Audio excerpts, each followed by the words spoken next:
Listen up. Your species has made a colossal mistake. Not the usual kind. Not the standard we forgot to check for hostile natives mistake. Not even the classic, oops, we colonized a death trap mistake. No. This was spectacular. This was the kind of mistake that gets you laughed at across 17 star systems. And I, Crix-9 senior xenobiologist for the Unified Galactic Council, was about to experience it firsthand. Lucky me. So thrilled. Absolutely overjoyed. The year was 2847 by Earth standards. The location Harrison High School, a learning institution located in a mid-sized human city called Portland. The reason for my suffering, an educational exchange program. Sounds innocent, right? Sounds like cultural enlightenment and interspecies bonding. Wrong. Dead wrong. This was the moment everything went sideways, and not in a metaphorical way. My assignment was straightforward, or so I thought. Spend 6 months observing human teenagers in their natural habitat, document their social hierarchies, their strange rituals, their inexplicable obsession with something called TikTok. Report back to the Council with comprehensive findings about Earth's most confusing export, adolescent behavioral patterns. I was prepared. I had studied. I had read textbooks. I had even watched something called a YouTube tutorial about teenagers. I was not prepared. Not even remotely. The moment I materialized in the school's biology lab, 17 alarms screamed into existence. The humans, bless their fragile sensibilities, apparently found a 7-foot-tall crystalline being with 17 ocular sensors somewhat alarming. Shocking. Who would have guessed? Do not be frightened, I announced, my translation matrix rendering my harmonic frequencies into English. I am Crix-9, your designated cultural observer. What followed was a symphony of chaos. A girl named Marcus dropped what I later learned was a beaker. A boy named Pritesh actually screamed. And then the most extraordinary thing happened. They ran, not in fear like civilized species. They actually sprinted in 17 different directions. Teenagers don't flee in organized groups. They scatter like startled prey animals. It was deeply inconvenient. The principal, a weary-looking human named Dr. Simmons, whose hair suggested he had either been electrocuted or was experiencing a slow nervous breakdown, arrived within minutes. His calm demeanor suggested either profound stupidity or exceptional bravery, possibly both. So you must be Crix-9, he said, squinting up at me with expressions of mingled confusion and resignation. Affirmative. I am eager to begin my observation of Earth's most incomprehensible demographic. These teenagers possess behavioral patterns that confound even our most sophisticated algorithms. I am prepared to document everything. Dr. Simmons closed his eyes. He appeared to be praying or possibly regretting his entire career trajectory. Right, let me show you to your classroom assignment. The next hour was spent answering questions that ranged from mildly curious to absolutely ridiculous. Did I eat flesh? No. Did I possess mind control abilities? Also no. Could I destroy the school? I could. But I wouldn't. The relief on Dr. Simmons' face suggested this last clarification was deeply significant. By noon I found myself standing before the most terrifying humans I had encountered thus far, a 7th period English literature class. 30 teenagers, ranging from confused to openly hostile, stared at me with the intensity of a predator species evaluating prey. All right, everyone, said Miss Kessler, the class instructor, a woman who possessed far more enthusiasm than her salary probably justified. This is Crix-9. Crix is here to learn about human culture and education. I expect everyone to be respectful and welcoming. Respectful, welcoming. The teenager in the back row, a creature named Yuki, raised his hand and asked, "So like, are you here to invade us?" "Negative," I replied. "I am a scientist." "That's what an invader would say." Yuki continued with the logic of a teenager who had clearly watched too many science fiction films. What proceeded to happen next was nothing short of extraordinary. The classroom, perhaps sensing an opportunity to derail actual learning, descended into what I can only describe as controlled mayhem. Questions erupted. Not questions seeking knowledge, but rather questions designed to confuse, perplex, and generally cause chaos. A girl named Cassandra asked, "If you don't eat meat, what do you eat?" "Nutrient substrates," I explained. "Specifically formulated compounds that—" "So like rocks?" interrupted another student, a boy named Devin. "Not rocks. Biochemically engineered organic compounds that—" "Sounds like rocks to me," Devin concluded, and apparently this settled the matter for a significant portion of the class. Then came the questions about Earth itself. They wanted to know why humans were so violent, why they insisted on destroying their own planet, why they invented nuclear weapons and then acted shocked that they could destroy themselves. These were reasonable questions, honestly. Questions I myself had asked during my initial briefing. The answers were complicated. "Your species seems to prefer escalation over negotiation," I noted. "It's a curious trait." "That's just marketing," said a girl named Sophia, who appeared to understand complex social dynamics in a way that suggested actual intelligence. "We're not naturally violent.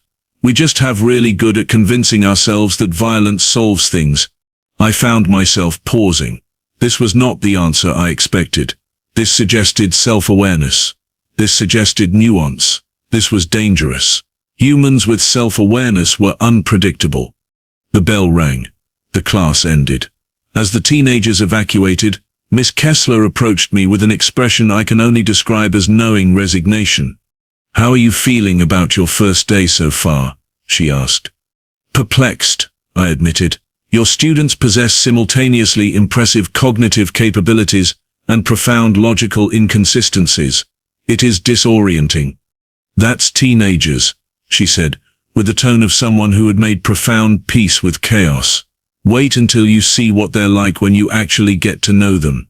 That's when it gets really wild." I should have listened. I should have taken that warning seriously. But I was a scientist. I was trained to observe.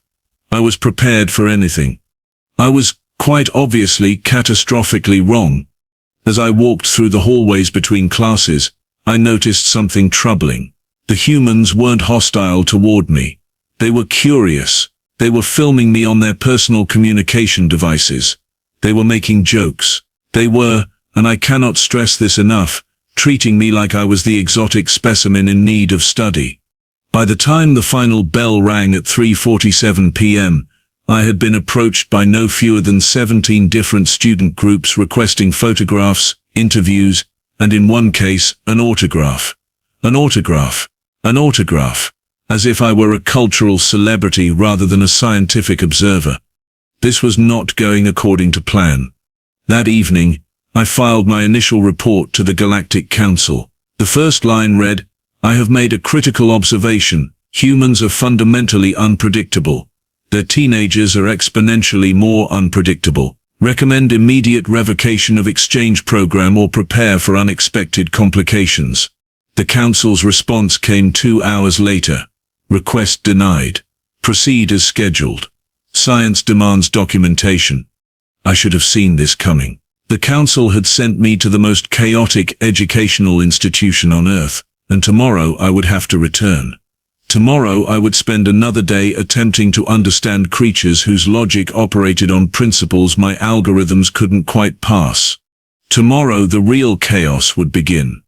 And honestly, I was starting to suspect these teenagers knew something about creating pandemonium that my entire advanced civilization had completely underestimated. This was going to be a very long 6 months. Day 2 arrived with all the subtlety of a supernova. I materialized in the school's main hallway at precisely 7:45 a.m. Mistake number 1. I had not anticipated that humans arrive in waves. Waves of noise. Waves of chaos. Waves of pure, undiluted bedlam. The hallway erupted into absolute pandemonium the moment students spotted me. Not screaming this time. No. Something far more dangerous. They wanted to talk. They wanted to interact. They wanted to ask questions that ranged from scientifically intriguing to utterly nonsensical. "Are you, like, totally immune to disease?" asked a girl named Valentina. Largely, yes, I responded, attempting to navigate toward the biology lab. So you can't catch a cold? Correct. That must be nice, she said wistfully, then sneezed directly at me, presumably to test my claim. Humans are occasionally hostile without realizing it.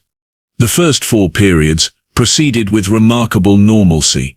Miss Kessler's English class debated my presence.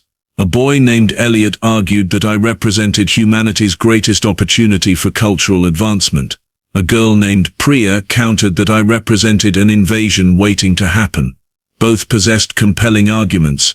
Both were equally wrong. I represented neither. I represented a very tired xenobiologist questioning life choices. Then came lunch. The cafeteria. Approximately 400 adolescent humans crammed into a space designed for perhaps half that capacity. The noise level alone suggested a weaponized assault. And then, they noticed me. I had intended to observe from a corner. I had a carefully balanced nutrient substrate in a container. I had prepared for quiet documentation. What I received instead was an immediate stampede of teenagers demanding I join their social groups. A cluster of humans led by a confident girl named Mackenzie decided I absolutely must sit at their table. Apparently having an extraterrestrial provided significant social status. Who knew?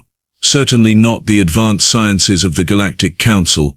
So Crix, Mackenzie said, stabbing her food with aggressive enthusiasm. What do aliens actually think about humans? Be honest.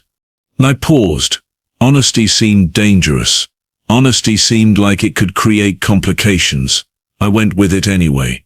Your species is simultaneously capable of remarkable compassion and inexplicable violence. You compose symphony orchestras, and then invent weapons designed to destroy symphony orchestras. You write poetry about love, and then spend considerable resources ensuring others cannot experience it. You are contradiction incarnate. The table fell silent. Then a boy named Terrell burst into laughter. Dude said we're basically insane. He's not wrong. We prefer complex, offered Sophia, who apparently attended every lunch period in the universe. We're complex. Nuance is our thing. Nuance is the thing you pretend to understand while doing whatever you want anyway, noted another girl, this one named Harlow, whose cynicism suggested she possessed actual wisdom. What happened next was extraordinary. The table descended into philosophical debate, not the structured kind, the chaotic human kind, where everyone speaks simultaneously and somehow meaning emerges from the noise. They debated human nature. They questioned societal structures. They pondered existence. They also discussed something called TikTok trends, which seemed equally important to them. Then disaster struck. A boy from the neighboring table, someone named Bradley, who possessed the intellectual capacity of fermented vegetable matter, decided he would engage in what humans call bullying. Specifically, he decided that throwing food at a perceived outsider would constitute entertainment. A sphere of processed potato collided with my cranial region. Silence, absolute complete silence, descended upon the cafeteria. Bradley's face transformed into an expression of pure terror.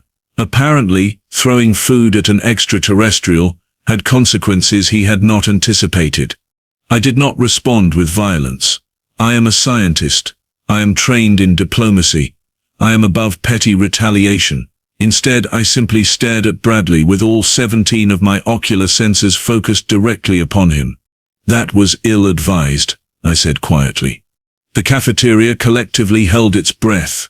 Then Terrell started laughing, not mockingly, appreciatively, as if I had performed a comedic routine of tremendous skill. Others joined in. Within seconds, Bradley's social status had somehow inverted entirely. He was now the target of ridicule, not because he had assaulted me, but because he had performed that assault unsuccessfully. Humans. Absolutely baffling. What occurred next was even more unpredictable. Mackenzie stood up and declared, "Anyone who messes with Crix is basically declaring themselves an enemy of this entire table." Her assembled group nodded in unified agreement. I had somehow, without intention or effort, acquired a social faction. A group of teenagers had adopted me as a member of their collective unit. I should have been horrified. Instead, I felt something unusual, something my advanced neural matrices identified as camaraderie. It was deeply uncomfortable. The remainder of the lunch period was spent being interrogated about galactic politics, extraterrestrial cuisine, and whether I possessed any romantic interests. The last question was asked by Harlow, whose expression suggested she already knew the answer would be negative, but wanted to observe my reaction anyway. Humans enjoy emotional responses from others. It is a form of entertainment for them. When I returned to class that afternoon, Miss Kessler pulled me aside. "You're becoming something of a phenomenon," she noted with amusement. "The students are already planning a welcome party for you." "A party? For what purpose?" "For you. Because you're here. Because they think you're interesting." I found this reasoning simultaneously touching and deeply troubling. These creatures had invited me into their social structure based on novelty. When the novelty wore off, would the invitation be rescinded? This uncertainty was frustrating.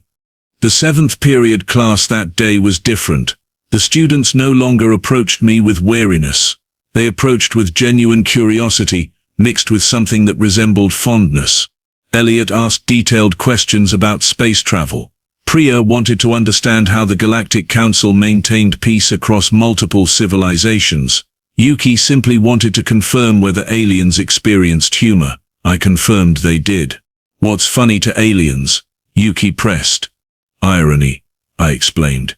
"We find it profoundly amusing when events unfold contrary to expectation. Also situations of considerable absurdity. So you'd think it's funny if, like, a super advanced alien civilization got confused by humans." I paused. The implication was unavoidable. That would constitute exceptional comedy. The class erupted into laughter. Apparently they had already suspected this truth.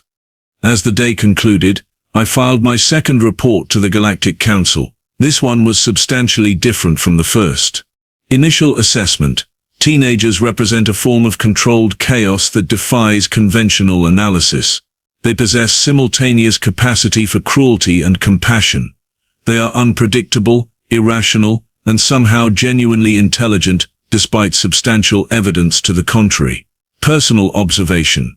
Their tendency towards social adoption suggests strong group bonding impulses. Recommendation. Extend observation period. This species warrants deeper study. Additional note, I may have acquired social allies. This was not intentional.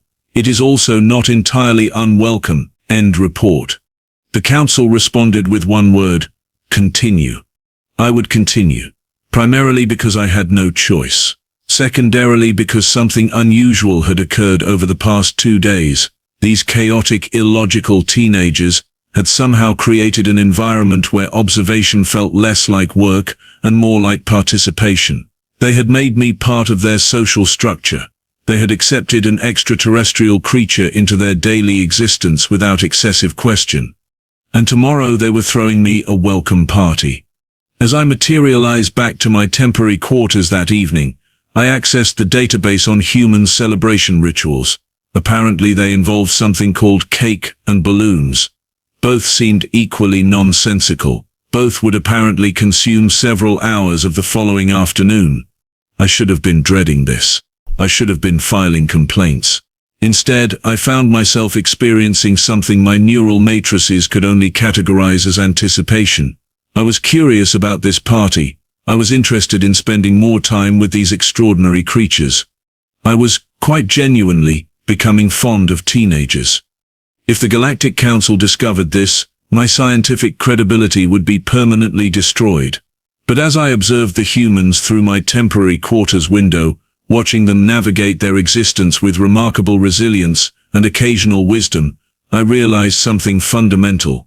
Perhaps these Deathworlders, these chaotic adolescents, understood something about community and connection that my advanced civilization had forgotten. Perhaps their unpredictability was not a weakness, but a strength. Perhaps their contradictions were not failures, but proof of actual complexity. Perhaps the greatest discovery I would make on this planet had nothing to do with behavioral analysis and everything to do with understanding what it meant to genuinely connect with another species. Tomorrow would bring new chaos. Tomorrow would bring unexpected revelations. Tomorrow would bring a cake of unknown specifications and balloons of mysterious purpose. I was absolutely not prepared for any of it. And somehow I was genuinely looking forward to it.